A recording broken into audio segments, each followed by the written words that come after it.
This is the weekly warm-up, where every week I share free exercises to help you grow your vocal technique and know your voice better.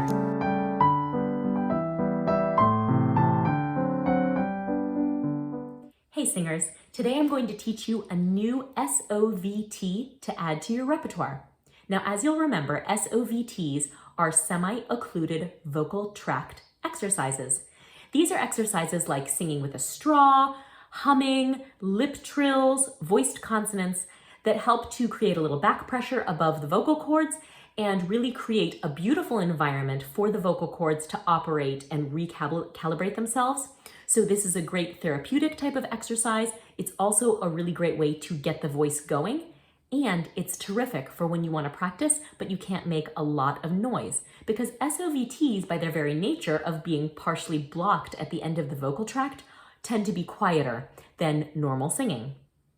Now, I want to tell you, I learned this exercise from Melanie Tapson, an amazing speech-language pathologist, and that was during a class by Elissa Weinzimmer, and both are wonderful vocal educators in the social media space, so I'll be sure to link their contacts below so that you can check out all they have to offer on their own channels. Now, let's get into it. To do this exercise, which is called the Kazoo Pufferfish, you're going to want to begin as though you were very exasperated and you were going to blow out some air. So try this. Do that with me. Ready? Now, what I want you to work toward, and this is actually the whole first part of the exercise, I want you to work towards sustaining that breath without letting the cheeks deflate. So not, right? If I let the lips come too far apart, it's going to just let all that air ploop right out. So we're going to keep the lips close enough together to maintain that kind of stability and keep the cheeks puffed. Let's see how long we can extend that blowing. Ready? Now I'm combining that with my sensation of an engaged exhalation and then of course the released inhalation to follow. And I'm also really feeling that as I blow out, the air is, as always, moving upward in my body. So let's try that one more time. And as you can see, I'm not letting out one molecule of air at a time by keeping the lips so tight. Don't be a hero. This is not a contest to make your breath last the longest. And in fact, if you do that, you're probably going to create some tension. So really keep it going for an extended but not strenuous amount of time. Try that with me one more time.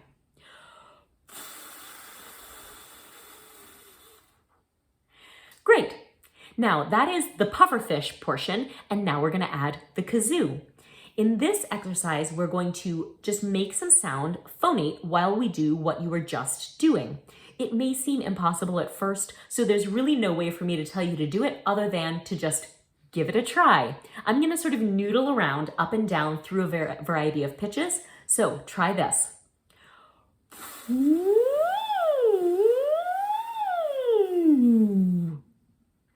Did you make a sound? Watch out for the air stopping just before you actually start to phonate, or starting without a little bit of kind of on-ramp of free air. We really want to use this as an opportunity to train ourselves to always start with the motion of the breath. So try this again. Ready?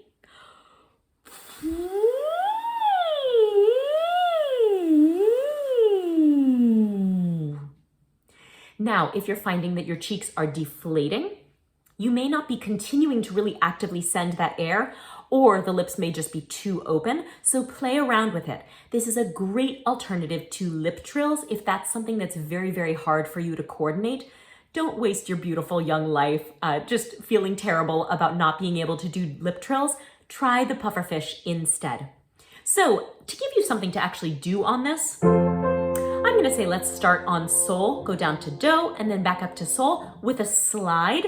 That's what I would do, but of course you can do any pattern here or even take this exercise into your repertoire. So let's go here, and I'm going to go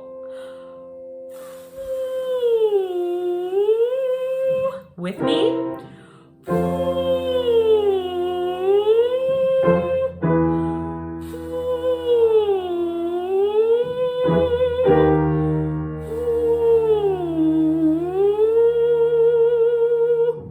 Now this is very similar to the candle blow exercise in that you have to be very intentional about continuing to use your air through that bottom note, that sort of easy note.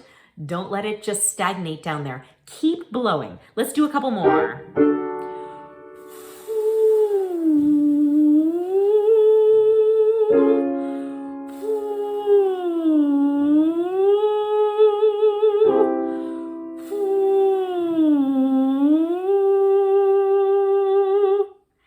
And so on and so forth.